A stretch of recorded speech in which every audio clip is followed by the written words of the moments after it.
নমস্কাৰ এই মুহূৰ্তত আহি পৰিছে ৰাতিপুৱাৰ কেইবাটাও গুৰুত্বপূৰ্ণ খবৰ আজি ২৭ জুলাই অসমৰ লগতে ভাৰতৰ বিভিন্ন প্ৰান্তৰ পৰা এনে ধৰণৰ খবৰসমূহ নিতৌ চাবৰ কাৰণে চেনেলটো সাবস্ক্ৰাইব কৰি ভিডিঅ'টোত এটা লাইক কৰি দিব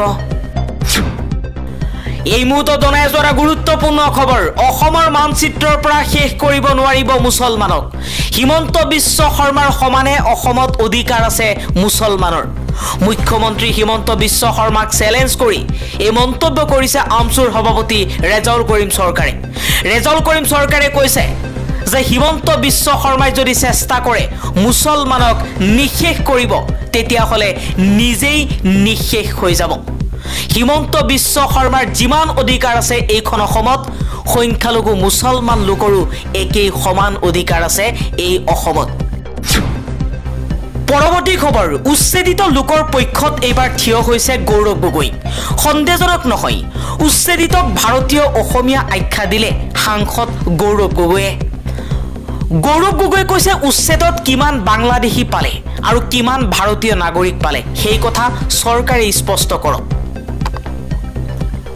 যদি ভাৰতীয় নাগৰিকক উচ্ছেদ কৰা হৈছে প্ৰতিজন নাগৰিককে আইনমতে পুনৰ সংস্থাপন দিয়ক উচ্ছেদিতৰ মাজত বাংলাদেশী থাকিলে অসম চুক্তিমতে ব্যৱস্থা গ্ৰহণ কৰক 10 বছৰত বিজেপিয়ে কি কৰিছে বিজেপিয়ে কেৱল নিজৰ আত্মীয়ক মাতি দিছে এবাৰ হৰফ হৈ পৰিছে সাংসদ গৌৰৱ গগৈয়ে কৈছে অসমৰ বিভিন্ন প্ৰান্তত সংখ্যালঘু মুছলমান লোকক টাৰ্গেট কৰি উচ্ছেদ কৰা হৈছে যদি সেই উচ্ছেদিত লোকসকল প্ৰকৃত বিদেশী হয় অসম চুক্তিমতে বহিষ্কাৰ কৰক আৰু যদি বিদেশী নহয় ভাৰতীয় হয় তেনেহলে তেওঁলোকক পুনৰ সংস্থাপন দিয়ক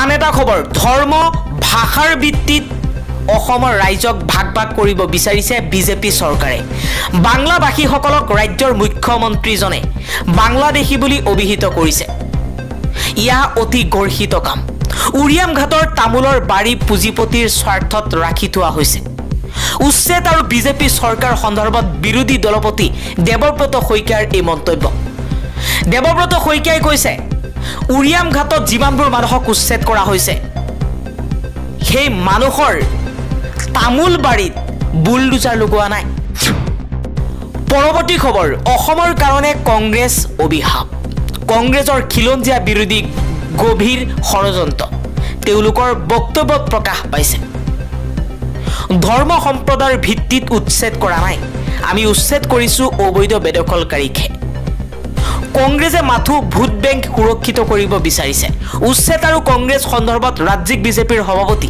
দিলীপ শইকীয়াৰ এই মন্তব্য আন এটা খবৰ কিমান মিছা কথা কব হিমন্ত বিশ্ব শৰ্মাই এনআৰসি হলে বাংলাদেশীক গতিয়াই উলিয়াম বুলি কৈছিল মুখ্যমন্ত্ৰী শৰ্মাই কিন্তু কি হল চৰকাৰে কিয় এনআৰসি সম্পূৰ্ণ কৰিব নোৱাৰিলে ভোটাৰ তালিকাৰ পৰা 30 পৰা 40 লাখ নাগৰিকৰ নাম কৰ্তন হ'ব 2026 চনৰ নিৰ্বাচনৰ পূৰ্বে মুখ্যমন্ত্ৰী হিমন্ত বিশ্ব শৰ্মা আৰু এনআৰসিক লৈ টিএমচিৰ সাংসদ সুস্মিতা দেৱৰ এই মন্তব্য সুস্মিতা দেৱে কৈছে অসমত 30 পৰা 40 লাখ নাগৰিকৰ নাম কৰ্তন কৰা হ'ব মুছলমানসকলক টাৰ্গেট কৰি উচ্ছেদ কৰা হৈছে মুছলমানসকলৰ নামো ভোটাৰ তালিকাৰ পৰা কৰ্তন কৰা হ'ব সুস্মিতা দেৱে কৈছে 30 পৰা 40 লাখ ভাৰতীয় নাগৰিকৰ নাম কৰ্তন কৰা হ'ব অসমত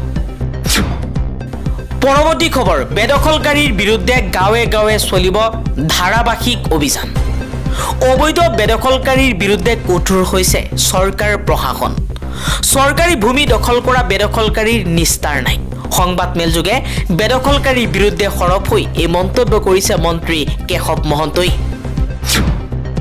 পৰৱৰ্তী খবৰ 2026 চনৰ বিধানসভা নিৰ্বাচনৰ পূৰ্বে অসমৰ ভোটাৰ তালিকাৰ পৰা 30 পৰা 40 লাখ ভোটাৰ নাইকিয়া হ'ব বিজেপি আৰু নিৰ্বাচন আয়োগৰ প্ৰতি এই অভিযোগ উত্থাপন কৰিছে তৃণমূল কংগ্ৰেছৰ সাংসদ সুস্মিতা দেৱে কৈছে বিহাৰৰ দৰে মহাৰাষ্ট্ৰৰ দৰে একেই অৱস্থা হ'ব অসমত বিজেপি চৰকাৰে ষড়যন্ত্ৰ ৰচনা কৰিছে 2026 চনৰ বিধানসভা নিৰ্বাচনৰ পূৰ্বে অসমৰ ভোটাৰ তালিকাৰ পৰা 30 পৰা 40 লাখ ভোটাৰক নাইকিয়া কৰিব বিজেপি নিৰ্বাচনত জিকাৰ বাবে নতুন কৌশল অৱলম্বন কৰিছে বিজেপিয়ে বিজেপিৰ বিৰুদ্ধে সৰব হৈ এই মন্তব্য কৰিছে সুস্মিতা দেৱে। পৰৱৰ্তী খবৰ, ৰূপহী হাতত ঘৰে ঘৰে প্ৰশাসনৰ উচ্ছেদৰ জাননী। প্ৰশাসনৰ জাননীক পূৰ্ণ সমৰ্থন স্থানীয় ৰাইজৰ। ভাৰতীয় বুলি চিনাক্ত হ'লে পুনৰ সংস্থাপনৰ ব্যৱস্থা কৰিব লাগিব চৰকাৰে। 389 বিঘা 8 কটা 4 লেচা মাটিত চলিব উচ্ছেদ। উচ্ছেদৰ জাননী পোৱা 200 পৰিয়ালৰ মাজত এতিয়া হাহাকাৰ। পৰৱৰ্তী খবৰ, 28 জুলাইৰ পূৰ্বে ঘৰ খালী কৰিব লাগিব। উৰিয়াম ঘাটৰ বেদখলকাৰীক মাইক লৈ প্ৰশাসনৰ ঘোষণা। বুলডোজাৰ একশ্যনৰ পূৰ্বে বেদখলকাৰী আঁতৰি যোৱাৰ নিৰ্দেশনা দিয়া হৈছে। 28 জুলাইৰ পূৰ্বে ঘৰ খালী কৰিব লাগিব উৰিয়াম ঘাটৰ বেদখলকাৰীয়ে মাইক যোগে ঘোষণা কৰা হৈছে। পৰৱৰ্তী খবৰ, গৰু মাংস খোৱা সকলো মুছলমানে বন্ধ কৰক।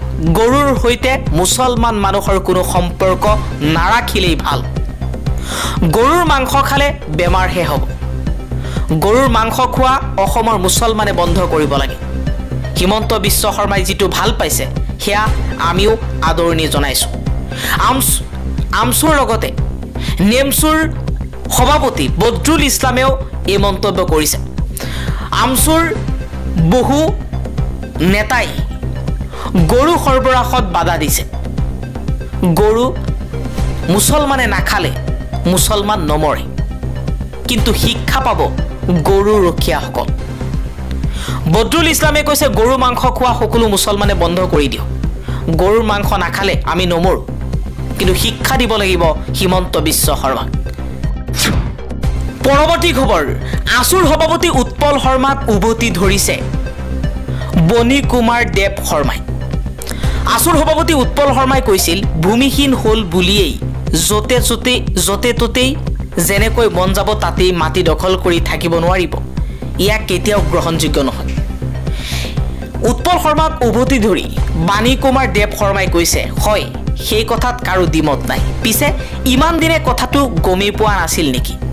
সেই বেদখলকাৰীসকলক খেদিবলৈতো 6 বছৰীয়া আন্দোলন হৈছিল, 855 জন শ্বহীদ হৈছিল। তোমালোকৰ দৰে কেইজনমানকে ৰাইজে বৰ আশাৰে শাসনৰ বাগজৰিও দিছিল। পিছে তেওঁলোকে কি কৰিলে? কিয় জাতিটোৰ লগত বেইমানি কৰিলে? খবৰ লৈ আমাকো জনাবাচোন। উৎপল শৰ্মাক উভতি ধৰি বাণী কুমাৰ দেৱ শৰ্মাই এই মন্তব্য কৰিছে। পৰৱৰ্তী খবৰ, নেঘেৰী বিলৰ উচ্ছেদিতক প্ৰশ্ৰয় নিদিয়াৰ হুংকাৰ খিলঞ্জীয়া মুছলমানৰ। মেৰাপানীত সংবাদমেল পাতি স্থানীয় মছজিদ পৰিচালনা সমিতিৰ গুৰুত্বপূৰ্ণ সিদ্ধান্ত। নেঘেৰী বিলৰ উচ্ছেদিতক কোনো কাৰণতে প্ৰশ্ৰয় নিদিয়াৰ হুংকাৰ দিছে। এই সিদ্ধান্ত অনুসৰি কোনো কাৰণতে উচ্ছেদিত পৰিয়ালক প্ৰৱেশ কৰিবলৈ নিদিয়ে খিলঞ্জীয়া মুছলমানৰ গাঁৱত। মেৰাপানী জামে মছজিদ আৰু ইছলামপুৰ জামে মছজিদ পৰিচালনা সমিতিয়ে উচ্ছেদিত পৰিয়ালক মেৰাপানী আৰু ইছলামপুৰ দুয়োখন গাঁৱতেই প্ৰৱেশ নিষিদ্ধ ঘোষণা কৰিছে। মছজিদ পৰিচালনা সমিতিয়ে চৰকাৰে বেদখলকাৰীক উচ্ছেদ কৰা কাৰ্যক আদৰণি জনাই সম্পূৰ্ণ সমৰ্থন ব্যক্ত কৰিছে। মেৰাপানী আৰু ইছলামপুৰ গাঁৱত যাতে কোনো উচ্ছেদিত পৰিয়ালে ভূমি ক্ৰয় কৰিব নোৱাৰে অথবা ঘৰ ভাড়া ল'ব নোৱাৰে তাৰ প্ৰতিও সতৰ্ক থাকিব খিলঞ্জীয়া মুছলমান অধ্যুষিত গাঁও দুখনৰ ৰাইজে। ইতিমধ্যে মেৰাপানী আৰু ইছলামপুৰ গাঁৱৰ প্ৰতিটো পৰিয়ালক মছজিদ পৰিচালনা সমিতিৰ সিদ্ধান্তৰ বিষয়ে অৱগত কৰা হৈছে। আন এটা খবৰ, যিটো সময়ত মুখ্যমন্ত্ৰী হিমন্ত বিশ্ব শৰ্মাই গো সুৰক্ষা আইনৰ বিষয়ে কয় সেইটো সময়ত এনেকৈ অবৈধভাৱে গৰু বেপাৰ চলাই থাকোঁতে আমছুৱে আৰক্ষীক সমজাই দিয়াটোৱেই ভুল হ'ল নেকি? ভুৱা গোচৰ তৰি 12জনকৈ আমছু কৰ্মীক আটক কৰি ৰাখিছে লখিমপুৰ আৰক্ষীয়ে। অবৈধ গৰু সিন্ডিকেটৰ বিৰুদ্ধে মাত মাতিব গৈ আমছু কৰ্মী বিপদত পৰিছে। আচল সত্যটো ইয়া নিউজত দিয়াটো নহয়। এতিয়া প্ৰশ্ন হয় কাৰ নেতৃত্বত এইবোৰ চলি আছে? যদি সঁচাকৈ অসমত গো মাংস ভক্ষণ সঁচাকৈ যদি গো সৰবৰাহ বন্ধ কৰিব লাগে তেনেহ'লে সম্পূৰ্ণৰূপে কৰিব লাগিব। কিন্তু মাজে মাজে একাংশ নেতাৰ ছত্ৰছায়াত গো সৰবৰাহ কিয় হৈছে? এই সৰবৰাহক বন্ধ কৰিবলৈ গৈ এতিয়া বিপদত পৰিছে আমছু নেতা। 12জনকৈ আমচু কৰ্মীক আটক কৰিছে লখিমপুৰ আৰক্ষী